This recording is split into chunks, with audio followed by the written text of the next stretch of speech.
तो जी हाँ, कैसे हैं आप। तो आ गए हैं आज एक धमाकेदार वीडियो लेकर के, और आप लोग को इस वीडियो में पूरा का पूरा समझाएंगे कि साइंस में कैसे अच्छे से पढ़ें, और इतना अच्छे से पढ़ें कि साइंस में 90 से ज़्यादा मार्क्स आ जाए यार। ये हम आप लोग को बता दे रहे हैं कि क्लास 10 का साइंस के बारे में बताने वाले हैं, और वो बिहार बोर्ड के दृष्टिकोण से बताने वाले हैं, सिर्फ और सिर्फ बिहार बोर्ड के दृष्टिकोण से। हाँ, एक बात आपको जरूर कह सकते हैं कि ये जो तरीका आज बताने वाले हैं, ये तरीका आपके सारे बोर्ड्स में मैंने कि यही फॉलो होगा। हो सकता है कि आप लोग के लिए इंपॉर्टेंट चैप्टर्स जो है अलग हो जाए, ठीक है। बाकी जो तरीकाएं हैं, ठीक है, वो बहुत ही सिमिलर सी है और हर जगह फॉलो करेगी। तो इस वीडियो को शुरू से लेकर के लास्ट तक देखिएगा, मजा ना आ जाए ना जी तो फिर कहिएगा, ठीक है। आपको हम इतना गारंटी देते हैं कि आप चैनल सब्सक्राइब करके ही जाइएगा। ओके, तो आइए देखते हैं इस वीडियो में क्या क्या पढ़ने वाले हैं। तो सबसे पहले पढ़ेंगे हम लोग इंपॉर्टेंट चैप्टर्स क्या क्या है साइंस में। क्योंकि देखिए, हम जो अगर एनसीईआरटी की बात करें तो टोटल 16 चैप्टर्स आते हैं साइंस में, ठीक है। एनसीईआरटी की बात करते हैं, उसमें से आपको देखने को मिल सकता है 5 वो चैप्टर जो है वो शुरू का जो 1 से लेकर 5 तक का जो चैप्टर है वो आप लोगों को केमिस्ट्री वाले सेक्शन में देखने को मिलता है, ठीक। फिर 6 नंबर से लेकर के 9 नंबर यानी कि 4 को जो चैप्टर है वो जो है बायोलॉजी के देखने को मिलता है, ठीक है। और उसका 10 से लेकर के 14 नंबर तक का जो क्वेश्चन है वो आप लोगों को फिजिक्स से, 14 नंबर तक का जो चैप्टर है वो फिजिक्स के सेक्शन से देखने को मिलता है, ठीक है। यानी कि साइंस में कंप्लीटली साइंस का बात करेंगे, फिजिक्स, केमिस्ट्री और बायोलॉजी का बात करेंगे, ठीक है। तो इंपॉर्टेंट चैप्टर्स थोड़ा सा निकाल ले तो ज्यादा मजा आ जाएगा। अब देखिए 90+ मार्क्स जो है ये ऐसे नहीं आते हैं, ठीक है। ये हम बात कर रहे हैं 90+ मार्क्स में। हम सबसे पहले बात करेंगे जिन लोगों को खाली पास हो जाना है, जिन लोग क्या हो जाना है जी, खाली पास होना है, ठीक है। और कुछ लोगों को खाली फर्स्ट में लाना होता है, यानी कि 60% मार्क्स लाना होता है, ठीक है। तो इन दोनों के दृष्टिकोण से भी बात करेंगे, और साथ में 90+ मार्क्स कैसे लाएंगे इसके भी बात करेंगे। तो आइए सबसे पहले बात करते हैं कि अगर आपको पास होना है तो आपको कौन कौन से चैप्टर्स देखने चाहिए, ठीक है। अगर आपको केवल पास होना है, केवल पास होना है, तो आपको ध्यान रखना है कि केमिस्ट्री में जो है 3rd चैप्टर धातु और अधातु, ठीक है, धातु और अधातु 3rd चैप्टर केमिस्ट्री में आपको अच्छे से देख लेना चाहिए। केमिस्ट्री में 3rd चैप्टर जो होता है आप लोग का धातु और अधातु, इसको आप लोग देख सकते हैं, ठीक है। सेम टू सेम बायोलॉजी की एक चैप्टर जैव प्रक्रम, ठीक है, जो कि आप लोग के एनसीईआरटी किताब में 6ठा नंबर मिल जाएगा। और अगर भारतीय वन किताब फॉलो करते हैं तो पहला चैप्टर से लेकर 4था चैप्टर तक ले पूरा का पूरा जैव प्रक्रम है, ठीक है। ध्यान रखिएगा, एनसीईआरटी में चारों चैप्टर को मिलाकर के एक ही चैप्टर बना के देते, इसलिए हम 6ठा चैप्टर लिख रहे हैं, ठीक है। ये ध्यान रखिएगा। अगर दूसरा पब्लिकेशन किताब आप देखते हैं तो उसमें अपना देख लीजिए कितना चैप्टर तक ले आ जाता है, ठीक है। तो एनसीईआरटी के पैटर्न में देखिए, तीसरा चैप्टर धातु और अधातु जो आप लोग के लिए इंपॉर्टेंट होगा। फिर 6ठा चैप्टर जो है आप लोग के लिए बायोलॉजी में क्या चीज, जैव प्रोग्राम बहुत इंपॉर्टेंट होगा।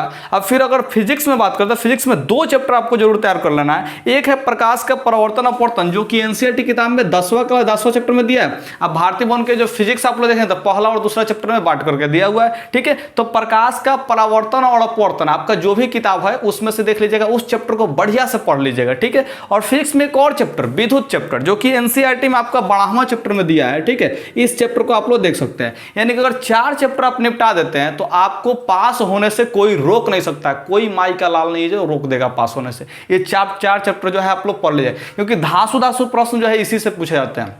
ऑब्जेक्टिव हो, सब्जेक्टिव हो, कोई भी प्रश्न हो, ठीक है, इस चैप्टर से बहुत ज्यादा पूछा जाता है, बहुत ज्यादा, ठीक है। तो याद कर लीजिए, एक बार फिर से रिवाइज कर देते हैं। धातु और अधातु, फिर ठीक है जैव प्रक्रम, और फिर क्या चीज प्रकाश का परावर्तन अपवर्तन, और फिर क्या चीज आ जाएगा आपको जी, तो आप लोग ध्यान रखेंगे विद्युत वाला चैप्टर आ जाएगा, ठीक है। अब विद्युत वाला में खाली विद्युत मत देख लीजिएगा, थोड़ा सा उसका मैंने क्या चीज मैग्नेटिक इफेक्ट वाला भी देख लीजिएगा, चुंबकीय प्रभाव वाला चैप्टर भी, ठीक है, साथ में थोड़ा सा देख लीजिएगा, ज्यादा बेस्ट होगा। तो ये 4 चैप्टर आप लोग साइंस में पढ़ लीजिए, बवाल कर देंगे यार, बवाल कर देंगे।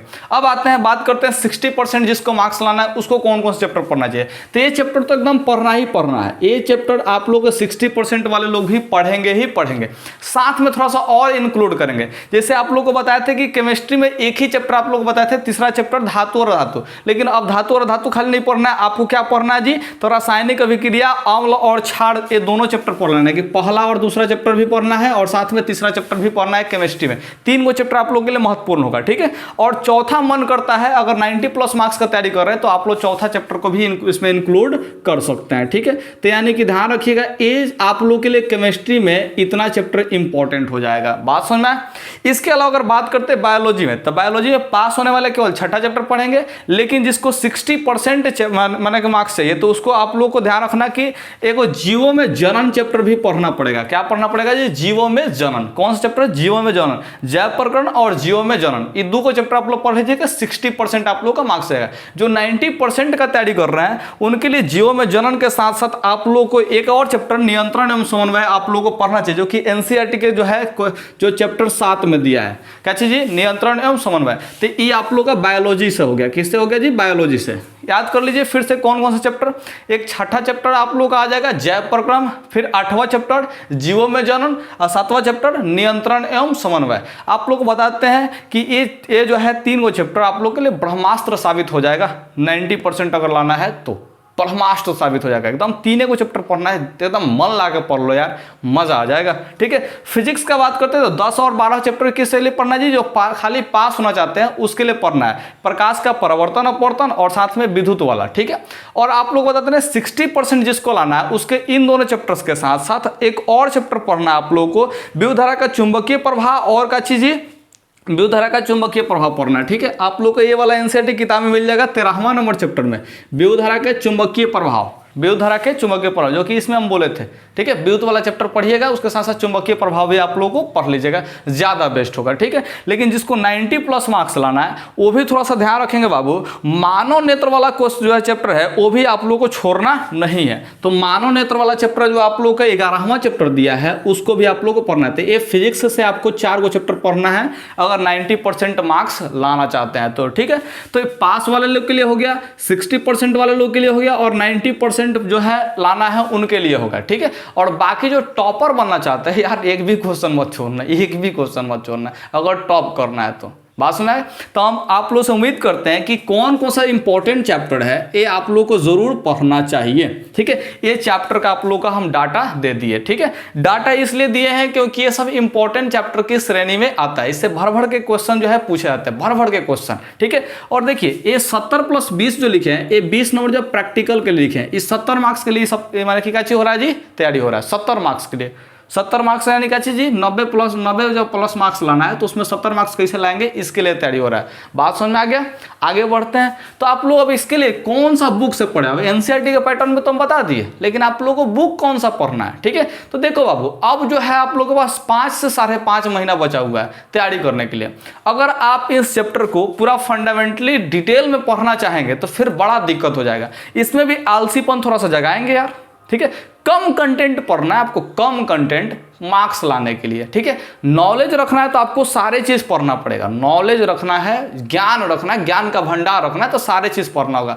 मार्क्स लाना है तो सबको पढ़ने की जरूरत नहीं है। इसलिए हम कुछ बुक सजेस्ट करेंगे, ठीक है, जिसके मदद से आप लोग उस बुक को पढ़ेंगे ना तो आप लोगों को मजा आ जाएगा और 90+ मार्क्स जो है कम चीज पढ़ कर ला सकते हैं, कम चीज पढ़ करके, ठीक है। ये बात ध्यान रखिएगा। तो आइए बुक्स के बारे में बात करते हैं और ऑब्जेक्टिव का बात करते हैं। ऑब्जेक्टिव के लिए कौन सा किताब खरीदें, ठीक है। तो यार मेरा बात मानो, 100 रुपया का वो किताब मिलता है, ठीक है।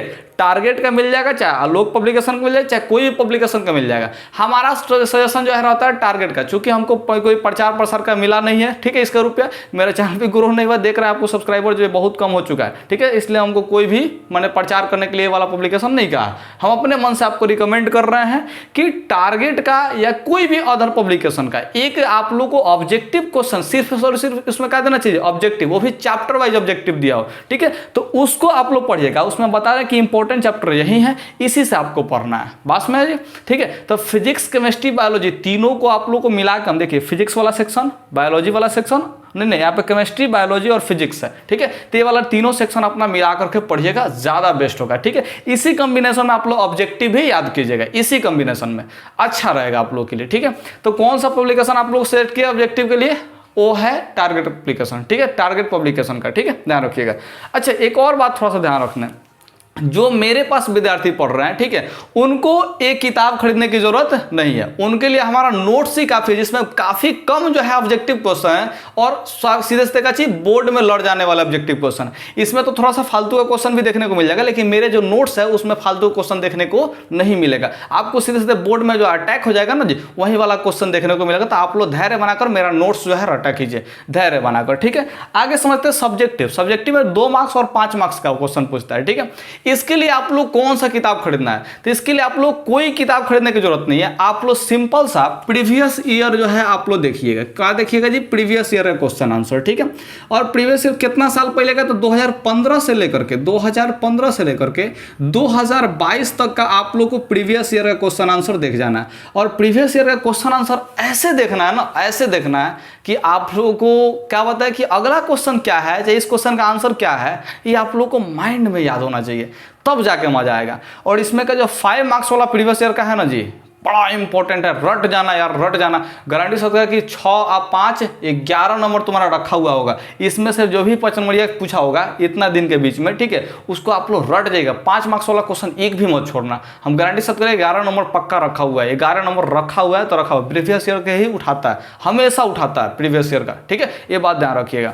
तो 2015 से लेकर 2022 तक का प्रीवियस ईयर का क्वेश्चन आंसर आप देख लीजिए, क्योंकि अब 5 से 5.5 महीना बचा है, इससे ज्यादा आपको टाइम दिया नहीं जाएगा। और हाँ, अगर आपको इस साल नहीं एग्जाम देना तो आप लोग पढ़ते रहिए, फंडामेंटल पूरा पढ़िए, पूरा किताब उठाइए, भारतीय भवन रगड़ जाइए, आलोक प्रकाशन रगड़ जाइए, एनसीईआरटी रगड़ जाइए, कोनो किताब रगड़ जाइए, कोई दिक्कत वाली आपको बात नहीं है। मेरा नोट्स लेकर रगड़ जाइए, कोई दिक्कत नहीं। लेकिन अगर 5.5 महीना 5 मिनट में अगर कम कंटेंट, क्योंकि बाकी सब्जेक्ट भी है, ठीक है, तो इतना कम कंटेंट में अगर आप लोगों को पढ़ना है तो ये मेरे लिए बहुत ही इंपॉर्टेंट है। इसके लिए आपको जो है ये वाला किताब खरीद सकते हैं, क्वेश्चन बैंक के नाम से आता है, क्वेश्चन बैंक, ठीक है, जिसमें प्रीवियस ईयर क्वेश्चन आंसर दिया हुआ होता है, ठीक है। लेकिन उसमें का आंसर बहुत गलत दिया हुआ होता है यार, वो बहुत बुरा चीज है, आंसर बहुत गलत मिलता है उसमें, ठीक है। तो उसके आंसर को ध्यान नहीं देना, किताब से ही उसको आंसर तैयार करना है, उसके बाद याद करना है, किताब से ही आंसर तैयार कीजिएगा।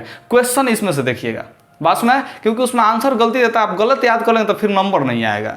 मेरा सजेशन यही रहेगा। बात समझ में आ गया? तो आओ यार ईमानदारी से फिर से देखते हैं कि आंसर राइटिंग कैसे करें, कैसे लिखें कि 5 में 5, 2 में 2 आ जाए। क्योंकि ऑब्जेक्टिव में तो आप लोग टिक आउट कर लीजिएगा और कलर कर लीजिएगा, तो उसमें 1 में 1 मिलेगा, नहीं तो 1 भी नहीं मिलेगा, यही होगा।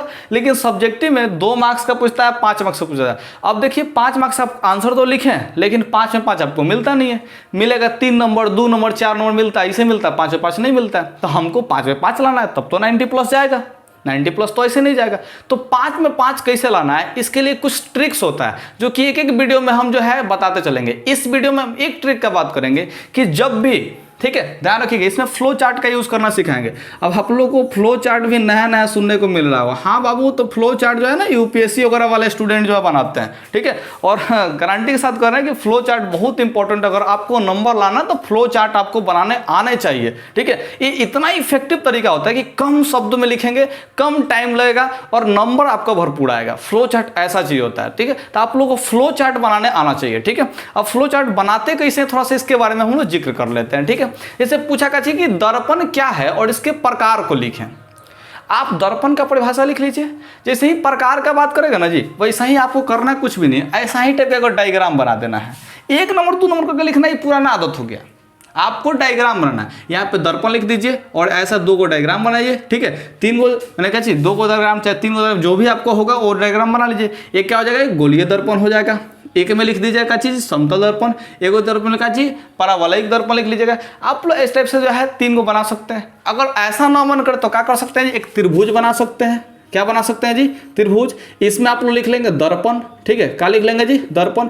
इसमें आप लोग लिख लेंगे गोलीय दर्पण, इसमें समतल दर्पण और इसमें क्या चीज लिख लेंगे जी, तब परावलयिक दर्पण। तो त्रिभुज हो गया, पास है। तो किसी भी तरह से आप लोग ऐसे टाइप से अगर लिखेंगे तो इसको फ्लो चार्ट बोलते हैं। क्या बोलते हैं जी, फ्लो चार्ट। ये बहुत ही इफेक्टिव तरीका होता है मार्क्स लाने का। वो टीचर समझ आता है ना कि वास्तव में ये बच्चा पढ़ा हुआ है, वास्तव में पढ़ा हुआ है, ठीक है। अब ये सब जो है मेरे एरिया के तो टीचर लोग शायद ही बताते होंगे, ठीक है। हम बता रहे हैं क्योंकि यूपीएससी वगैरह में हम लोग को इसी तरह से बताया जाता है कैसे लिखना है, ठीक है, आंसर को। तो ये बड़ा इफेक्टिव तरीका होता है। अगर आप लोग को अंतर लिखने के लिए आ गया तो अंतर लिखने के लिए बहुत सिंपल है। आपके पास 2 को पॉइंट मान लीजिए, 2 को अंतर है, ठीक है। और आपको लाना है कितना जी, 2 में 2 लाना है, तो 2 को अंतर है। तो अगर आप लोग ऐसे बनाते हैं, आप लोग के टीचर कैसे बनाएंगे जी, एक डब्बा बनवा देंगे, क्या बनवा देंगे जी, डब्बा। इसमें आप लोग का हैंडी जैसे अवतल दर्पण से संबंधित, ठीक है, और इसमें क्या चीज उत्तल दर्पण संबंधित जो है अपना फैक्ट लिखिएगा। अवतल और उत्तल दर्पण में अगर अथी पूछेगा तो अंतर पूछेगा तो इसमें आप क्या कीजिएगा, एक नोट पॉइंट देके लिखते हैं, 2 नोट पॉइंट देके लिखते हैं, तो ऐसे मत लिखिएगा। ये हो गया पुराना तरीका, बहुत घटिया तरीका। फ्लो चार्ट बनाइए। क्या बनाइए, फ्लो चार्ट। बड़ा ही इजी होता है फ्लो चार्ट बनाना। अगर हम बनाना सिखाएं तो यहाँ पे अगर सिखाना चाहते हैं, देखो कहा जी आपको क्या करना है जी, ऐसे लकीर खींच लेना है, ठीक है, और क्या करना है जी, ऐसे यहाँ पे एक तराजू टाइप का दे देना है, ठीक है, और यहाँ पे एक डोरी खींच देना है, यहाँ पे एक डोरी खींच देना है, और यहाँ पे क्या कीजिएगा जी, आप लोग एक ऐसा जो है टाइप का जो है बॉक्स बना लीजिए, ठीक है, और यहाँ से भी क्या कीजिए, वो ऐसा टाइप का बॉक्स बना लीजिए, ठीक है। अब देखिए क्या होगा, इसमें 1 नंबर 2 नंबर करके लिखिएगा, इसमें 1 नंबर 2 नंबर करके लिखिएगा, वो देखिए बड़ा इफेक्टिव होगा, क्योंकि ये तराजू टाइप का है और इसमें दोनों को एक दूसरे का कर रहे हैं, तुलना कर रहे हैं। क्या कर रहे हैं जी, तुलना, यानी कि अंतर बताने का प्रयास कर रहे हैं ये तराजू की तरह बना करके। तो ये जो है फ्लो चार्ट में आ जाएगा। इसमें किस में आ जाएगा जी, फ्लो चार्ट में आ जाएगा। बड़ा इफेक्टिव तरीका होता है। इसमें 2 ही पॉइंट लिखिएगा, 2 में 2 लेके जाइएगा। इसमें 2 को पॉइंट लिखिएगा तो हो सकता है एग्जामिनर थोड़ा सा खुश ना हो और 2 में 2 ना देकर 1.5 नंबर दे दे, 1 नंबर दे दे, क्या कीजिएगा यार। लेकिन इसमें जो है वो देखेगा ना तो नया चीज दिखाई देगा उसको। क्या करेगा, ऐसे साइन मारेगा, 2 में 2 बिठा के आगे भेज देगा। तो ये होता है फ्लो चार्ट। मुझे उम्मीद है आप लोग को समझ में आया होगा। अगर समझ में आया है ना जी, तो यार ऐसे ही परीक्षा में लिखना, और भी टिप्स एंड ट्रिक देंगे। आंसर लिखना कैसे, देखो नॉलेज रखना अलग चीज होता है, अब मार्क्स लाना अलग चीज होता है। हम मार्क्स लाना अब सिखाएंगे, नॉलेज रखना नहीं सिखाएंगे। अब क्या लाना सिखाएंगे जी, मार्क्स। परीक्षा में कैसे मार्क्स लाना है, इसलिए इस चैनल को आप सब्सक्राइब कर लो और बेल आइकन दबा करके और मेरे साथ जुड़ जाओ। ओके, धन्यवाद।